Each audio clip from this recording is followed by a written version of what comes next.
Larda qabziyat umuman bezovta qilmaydi.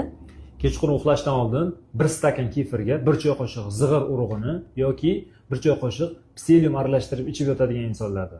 Kimlarning qoni hech qachon quyuqlashmaydi.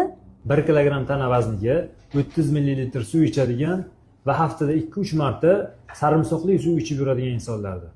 Kimlarda qon bosim deyarli ko'tarilmaydi.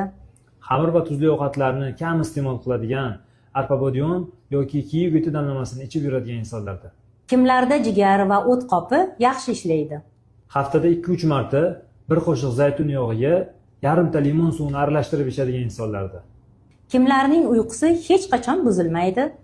Uxlashdan oldin 1 stakan issiq sutga 1 qoshiq toza asal aralashtirib ichib yotadigan insonlarda. Kim qancha ovqat yesa ham semirmaydi.